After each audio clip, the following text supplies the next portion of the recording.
Have you ever kept a family secret for decades? I won't ask what, just curious. The moment the red light on that camera switched on, I felt nothing. No fear, no excitement, not even a flicker of the pride I thought I would feel when I finally got here. It was like the part of me that used to crave recognition had already died and been buried in silence years ago. I looked directly into the lens, steady and calm, and I said, loud enough to echo through 1,000 living rooms, for those who thought I'd fail, stay right there. The applause came like a wave, unexpected and massive, crashing against me from a crowd of strangers who didn't know my story. Didn't know the nights I cried into a stained pillow while the smell of burnt soy wax filled a rented one-bedroom apartment above a tire shop. And as the cheers echoed in my ears, my phone started to buzz on the table behind me, missed calls, one after another, not from those cheering me on, but from the very people who once made me believe I was worth less than nothing. If you've ever had to smile through someone, laughing at your dreams, if you've ever watered down your ambition just to keep your marriage calm or your family from rolling their eyes, then you'll understand how I got here. And if you've never been there, well, maybe you were the one on the other side. I was 47 when I realized my life had shrunk so small, I could barely recognize the edges of it. Married for 23 years to a man who spent more time watching the Weather Channel than asking me how my day went, teaching 10th grade English in a small Indiana town where nothing changed but the color of the cafeteria meatloaf. People there didn't dream, not really. They waited for retirement, they went to church, they bought their winter coats from the same strip mall that sold caskets and prom dresses. And I had once wanted more, but over time, I started packing my ambition into smaller boxes. It began as a harmless side project, a way to escape the dull ache of routine, handmade soy candles, carefully mixed with natural oils, poured late at night after I finished grading poorly written essays on Of Mice and Men. I named the first batch Escape, and I meant it. I sold them on Etsy at the local market on Saturdays, sometimes through word of mouth. People liked them, even loved them. One woman cried when she smelled the lavender vanilla blend and said it reminded her of her mother.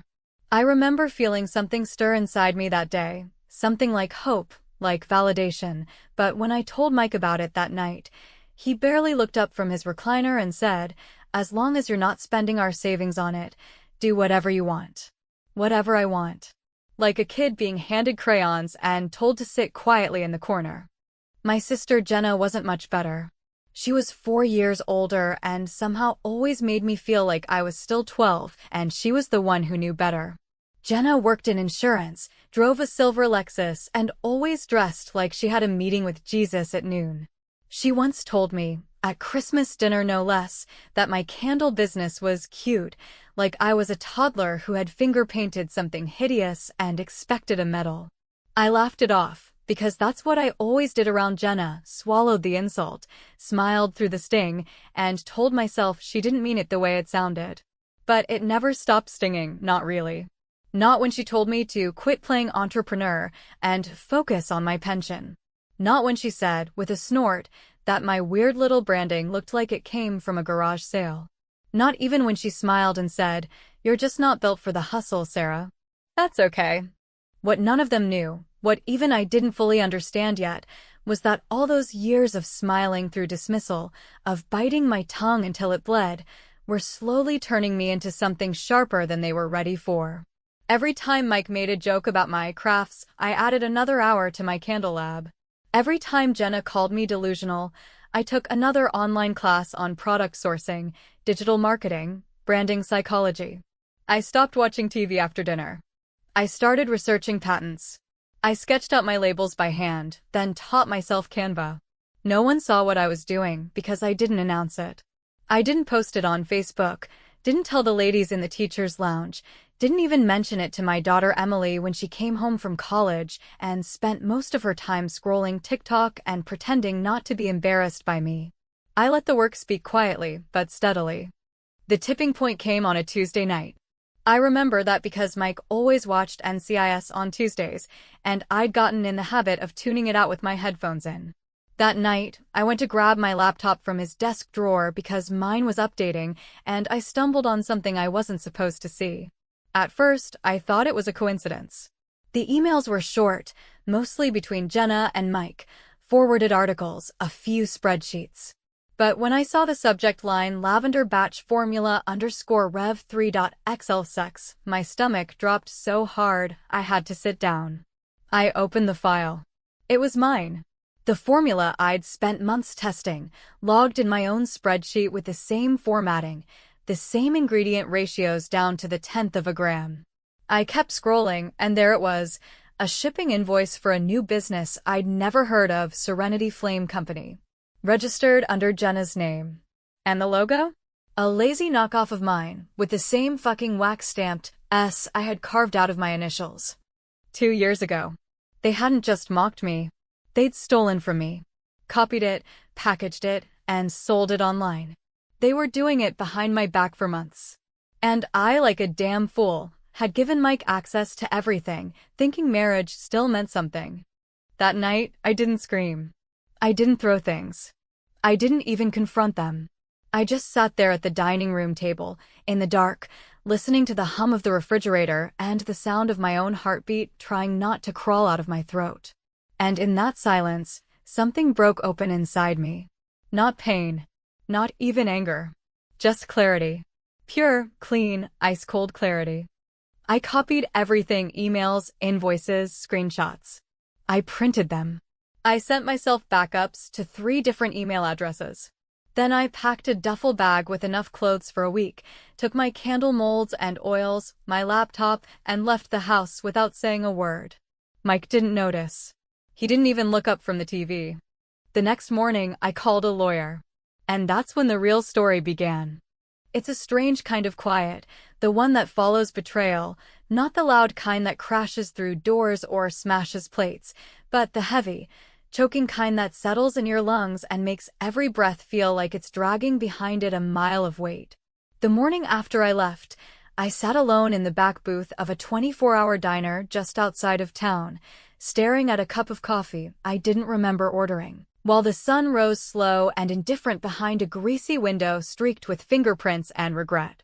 The waitress called me Han and topped off my cup without asking, and I remember thinking that was the first time in weeks someone had done something for me without expecting anything in return. I didn't cry. I didn't panic. I didn't even feel sad, not in the way you'd expect. What I felt was something deeper, something ancient and electric, like a wire inside me had finally snapped free, and now there was nothing holding me back from being who I should have been all along. By 10 that morning, I was sitting in a law office that smelled like lemon polish and faded ambition, across from a man named Gregory Parsons, who wore a beige suit and the kind of tired eyes that said he'd seen marriages fall apart for far pettier reasons than intellectual theft. He didn't ask many questions, just nodded along as I laid out the whole thing: the emails, the formula, the betrayal, the way they'd both looked me in the eye every day and pretended nothing was wrong. When I told him my husband and my sister had launched a knockoff version of my brand behind my back, Gregory didn't even flinch. He just leaned back in his chair, laced his fingers across his belly, and said, "Well, Sarah, that's one hell of a divorce petition we're about to file." And something about the way he said it, so calm, so matter-of-fact, made me feel for the first time like maybe I wasn't crazy after all. Filing wasn't hard. What was hard was the silence that followed. Mike didn't call. Not once. He didn't come looking for me, didn't text, didn't even try to play dumb or apologize. I later found out he was convinced I'd cool off and come home like I always did, that I'd yell, cry, maybe throw a dish, but then go back to grading essays and stirring wax while he watched his crime shows. He underestimated me. They both did. And that underestimation, that lazy assumption that I was too soft, too scared, too invested in keeping the peace, that was going to cost them more than they ever imagined. I rented a studio above an old tire shop owned by a man named Tony who didn't ask questions as long as the rent came on time. It was small, dusty, and hot as hell in the summer, but it had running water, a place to sleep, and enough counter space to set up my candle lab again. I bought folding tables from Goodwill and borrowed a hot plate from a retired science teacher I used to work with. My clothes fit into one suitcase. My supplies filled too. Everything else I left behind, including the wedding photos, the dishes I'd collected over 20 years, the little notes my daughter had written me in 3rd grade that I'd taped to the fridge. Not because I didn't love her, God, I did, but because I needed space to breathe, to think, to stop drowning in a life that had never once made room for my dreams. Mike responded to the divorce papers exactly how I expected him to, like a child denied dessert. He didn't show up for the first court date, then sent his lawyer to the next one with a list of demands so laughable I nearly burst out laughing right there in front of the judge. He wanted the house, the car, half of my teacher pension. And this is the part that almost knocked the wind out of me. He wanted rights to my candle business. The same business he'd called a joke, a hobby, your little side thing. Now that he saw there was actual value in it, now that he'd tasted what it felt like to profit off of something I built with my bare hands, he wanted to own it. His lawyer, a man with a slick haircut and the kind of smile you only see on salesmen and funeral directors, argued that since Mike had supported me emotionally and financially during the early phases of the business, he was entitled to 50% of the brand. That's when I reached into my folder and pulled out the timeline, the receipts, the patent paperwork, the screenshots of the messages where he laughed with Jenna about how I'd never have the guts to actually go for it. I handed them all to Gregory, who read through them without blinking, then passed them across the table with the slow, surgical precision of someone gutting a fish. I didn't say a word. I didn't have to. Let the paperwork speak for me. The judge, an older woman with kind eyes and a no-bullshit attitude, glanced through the documents, nodded once, and said, "Mr. Carson, it appears your client made significant efforts to undermine his wife's business, not support it." And just like that, Mike's claim disintegrated into thin air, like smoke from a wick that had burned out long ago.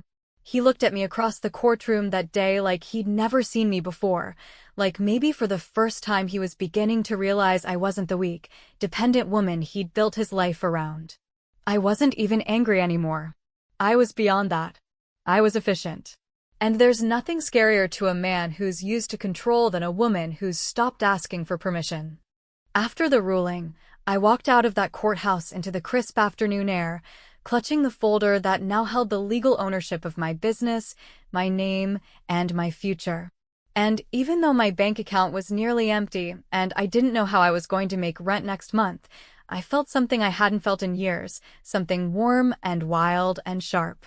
I felt free. Not safe, not comfortable, not even certain, but undeniably, completely free.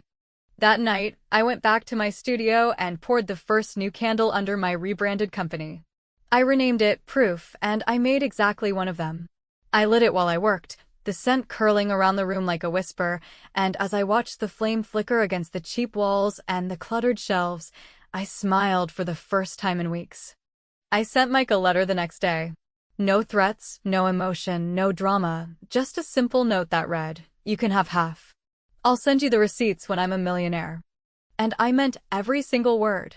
There's a particular kind of disorientation that settles into your bones when you leave behind everything you once believed made up the core of who you are, only to realize, with a mixture of dread and liberation, that perhaps none of it ever belonged to you in the first place, that the life you had built so carefully around titles like wife, teacher, mother, and sister was actually nothing more than a shell, constructed more out of obligation and fear than love or passion, and that by tearing it all down, you have no choice but to confront the unfamiliar, untethered silence that remains.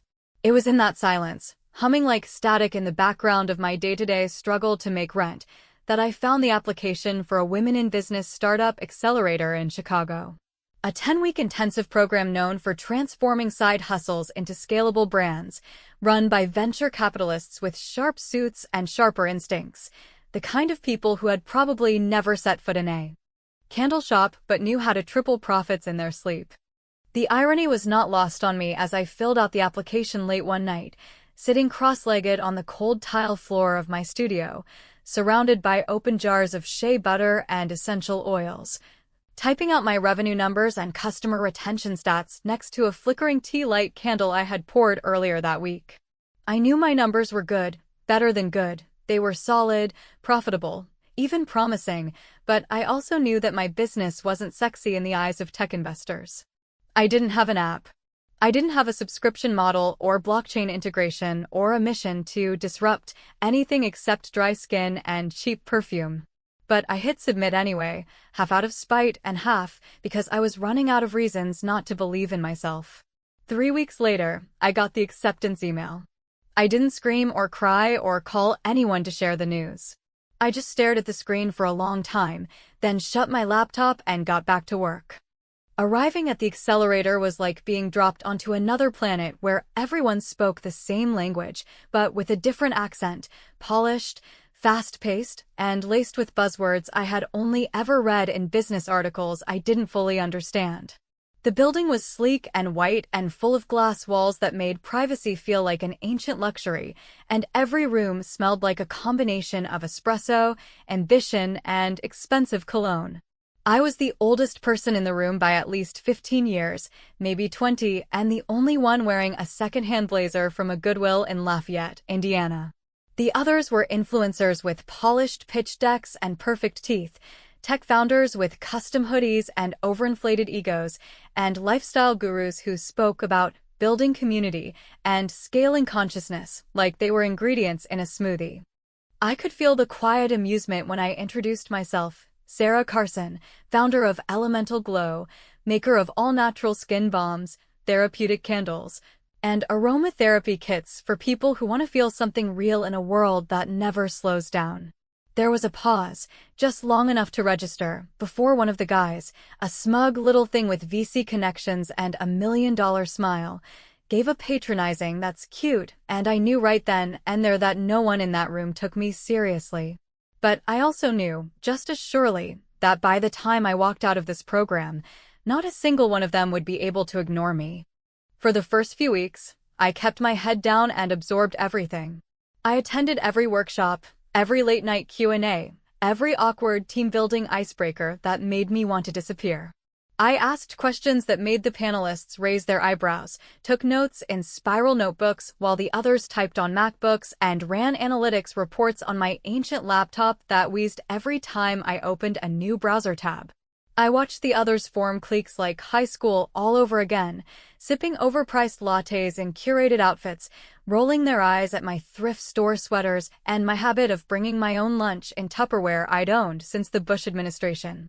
They called me Mom Boss, behind my back at least. They thought it was behind my back, but I heard it. And I smiled. Because what they didn't know, what they couldn't have possibly understood yet, was that every time someone underestimated me, I got stronger. I poured every ounce of energy I had into refining my pitch, not just the product or the business model, but the story behind it, the pain and betrayal and resurrection. The way it wasn't just about candles or balm, but about creating something beautiful out of everything that had once tried to burn me down. I hired a college student for $50 to help me build a proper Shopify site, invested my last few $100s into professional label design, and launched a limited edition collection called Resilience, with scents like Clean Break, Burn Notice, and No Contact. They sold out in 36 hours.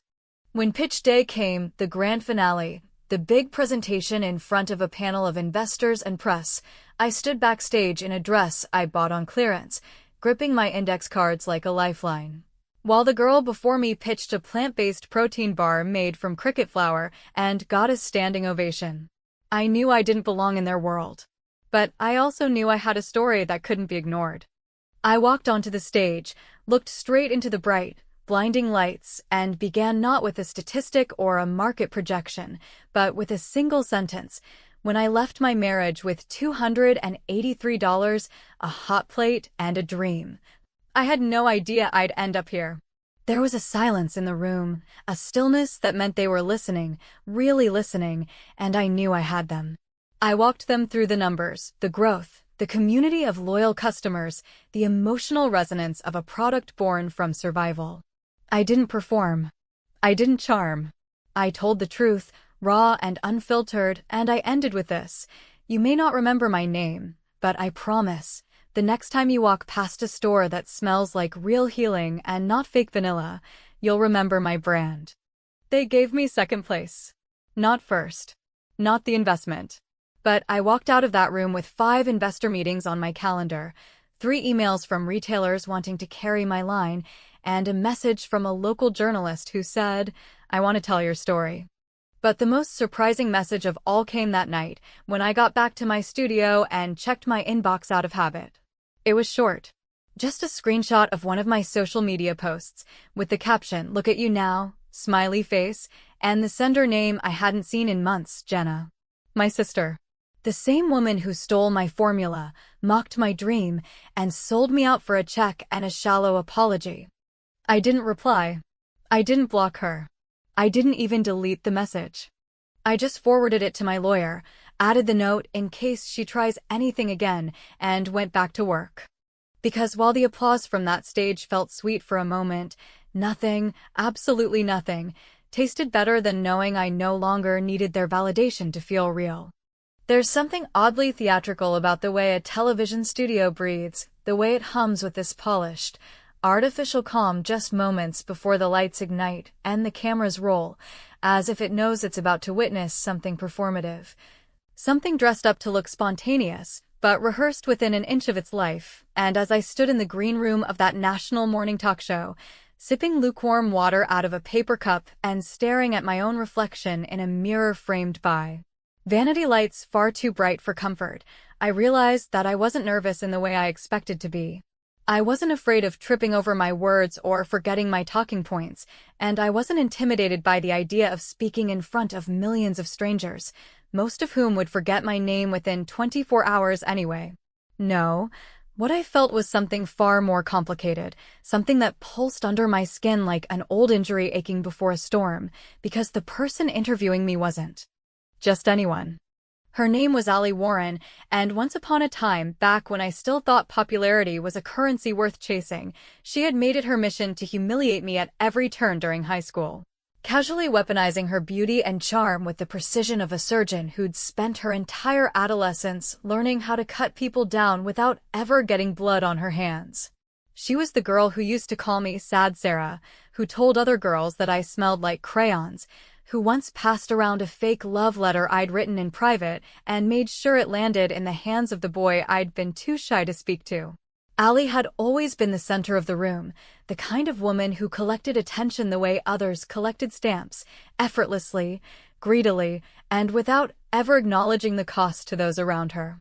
So when I stepped onto her set, 15 minutes before the segment was supposed to start, and saw her sitting in that sleek white chair with her legs crossed and her smile set to "gracious host," something shifted in me. Something that had nothing to do with revenge or performance, but everything to do with power, the kind of quiet, slow-burning power that comes from finally seeing someone who once loomed large in your life for exactly what they are, smaller than you remembered. She stood up when she saw me, that fake TV smile still stretched across her face, and said, "Sarah Carson, look at you. We've been following your story. It's amazing what you've done." I knew her type well enough to know when praise was dipped in condescension, like honey hiding the aftertaste of vinegar, and so I nodded politely, thanked her for the opportunity, and pretended not to notice the way her eyes scanned me from head to toe, probably tallying every perceived flaw for future gossip fodder. We sat down for the segment prep, with the producer running through questions I had already received in a sanitized, bullet-pointed email days before, and I noticed how many of them had been softened, stripped of any real tension or complexity. Likely in the name of daytime decorum, questions like, "What inspired you to start your business?" instead of, "What did it feel like to be betrayed by your own family?" or, "How did you find the courage to keep going?" rather than, "Didn't it ever feel easier to just quit?" But I wasn't here to be delicate, and I sure as hell wasn't here to be digestible.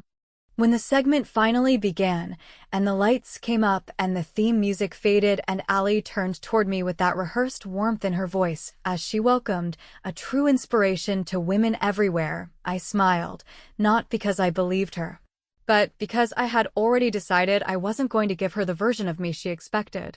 She launched into her first question, asking about the early days of my business, and I answered truthfully, but without embellishment. I talked about starting small, about long nights in my rented studio, about scraping together enough money to buy a roll of custom labels instead of groceries. I didn't cry. I didn't offer up pain for pity. I just told the truth the way a person does when they've stopped trying to make their story palatable. But it wasn't until she asked me, with a curious tilt of her head that she probably thought passed for empathy, how it felt to be so alone during such a challenging time, that I saw the opening, the sliver of space between performance and reality. And I decided to take it. I turned to her, smiled just enough to show I wasn't bitter, and said, alone wasn't the hard part. The hard part was realizing that the people closest to me were the ones rooting for me to fail. And when you come through that kind of fire, you don't just come out stronger, you come out clean. You know exactly who to leave behind. There was a pause, just long enough to register tension, and for a moment, the room felt different, less controlled, more electric. And then, right on cue, the producer's voice crackled in Allie's earpiece and reminded her to wrap it up, to keep it inspirational. She leaned in with a forced chuckle and said, well, you certainly proved them wrong. What would you say to those people now if they were watching? And I looked directly into the camera, the way I had done once before in a courtroom, the way I'd practiced alone in my studio when no one was watching, and I said, for those who thought I'd fail, stay right there. The words landed like a stone dropped into still water, echoing out in a wave that I knew would reach further than the studio walls, because in that moment, I wasn't just speaking to Mike or Jenna or Allie or any of the polished investors who once smirked at my thrift store pitch. I was speaking to every person who had ever been quietly told they weren't enough, every woman who'd ever been smiled at through clenched teeth, every soul who'd ever been underestimated because they didn't wear ambition on their sleeve, but carried it like a slow-burning coal deep in their chest. The applause came fast, loud, and oddly genuine, not from Allie, who looked slightly stunned, as though she hadn't expected me to take up so much space on her set, but from the crew, the assistants, the off-camera team who had been listening in silence and now clapped with the kind of surprise that only comes when someone appends the script without warning. I didn't look at her again. I didn't wait for a cue or a thank you or even a post-show handshake. I stood, nodded politely, and walked off the set with the same slow, deliberate calm I had walked onto it with. Back in the green room, I checked my phone, expecting maybe a few messages from old coworkers or online customers who'd seen the broadcast, but what I saw instead stopped me cold. There were missed calls, dozens of them, but one in particular made my breath catch, not because of what it said, but because of who it was from. Emily. My daughter. The last time we had spoken, it ended in a quiet argument about priorities, about presence, about why I wasn't at her art show 2 months ago. She had told me, with the brutal honesty that only adult children can wield, that she was tired of being second place to my ambition. And now she was calling. But I didn't answer. Not yet. Because some words deserve to sit in the air a little longer before they're spoken aloud, and some apologies, like some forms of applause, only matter if they come from a place of truth. And I wasn't ready to find out yet if hers did. There's a certain kind of stillness that fills a room once the applause fades, not the kind of stillness that comforts or reassures, but the kind that settles on your skin like dust in an abandoned house, a reminder that after all the noise, after the bright lights and perfectly timed claps and over-rehearsed smiles, what remains is often the raw, unfiltered truth you've been too busy to look it straight on. The evening after the show, after I delivered those 7 words into a lens that seemed to swallow me whole and project me into living rooms I would never step foot in, I returned to my studio, not the polished space I had once rented above a garage, but the newer, larger loft I now worked out of, still cluttered with inventory and invoices, and the relentless buzz of a life that no longer fit inside the neat, careful boxes I used to construct for myself, and I sat there in the low light of early evening, surrounded by the scent of lemon balm and cedarwood and 1,000 tiny victories no one had ever seen. My phone, which I had silenced just before the segment went live, buzzed furiously on the edge of my desk, a blinking red light flashing like a warning or a challenge, and for the longest time, I just stared at it, as if the mere act of acknowledging its presence might summon something I wasn't sure I was ready to confront. Eventually, when the silence between each vibration became longer, more reluctant, I reached for it with the kind of slow deliberation usually reserved for defusing bombs or opening old letters you've hidden in drawers for years. There were over 20 missed calls, 3 from Mike, 5 from Jenna, a dozen from unknown numbers I assumed were journalists or old classmates hoping to piggyback off my 15 minutes of relevance. But the one that stopped me cold was the missed call from Emily. Not a text. Not a passive-aggressive comment on social media. A real, actual phone call. And beneath it, a voicemail. For a moment, I just held the phone in my hand, thumb hovering over the play button like it weighed 1,000 pounds, because as much as I had told myself I was prepared for this moment, for the apologies, for the excuses, for the carefully crafted reconciliations designed more to soothe their own guilt than to heal any wounds they'd left behind, I hadn't prepared for the possibility that I might still care. That somewhere beneath all the layers of strength and strategy and hard-won detachment, I might still want something from the very people who had once made me feel so damn small. I played the voicemail. Her voice, my daughter's voice, poured through the speaker like a memory I hadn't realized I'd forgotten, soft and hesitant and not quite steady, like she wasn't sure she had the right to be reaching out at all. "Hey, Mom," she said, followed by a long pause, the kind that's filled with every unsaid thing between two people who stopped talking long before they stopped speaking. "I saw the interview. You looked strong. Really strong. I don't know if you want to hear from me right now, or if you ever will, but I just wanted to say I was wrong. About a lot of things. I didn't understand what it cost you to do what you did. I do now. Anyway, I hope you'll call me back. If not now, maybe someday." And then she hung up. I sat there for a long time, letting the weight of her voice settle into the room like ash from a fire I thought had burned out years ago, and I found myself thinking not just about her, but about all the other people who had come crawling out of the woodwork since the cameras stopped rolling. Mike's message, dripping with a kind of desperate nostalgia I didn't recognize, telling me how proud he was, how he always knew I had it in me, as if his silence hadn't spoken louder than any words ever could. Jenna's email, equal parts apology and PR pitch, offering to reconnect and heal the family and maybe explore a collaboration, like our relationship could be reassembled in the form of a business partnership, as if forgiveness could be trademarked and sold wholesale. And then there were the others, old coworkers, distant relatives, high school acquaintances who hadn't spoken to me in decades, but now suddenly remembered that Sarah always had that spark.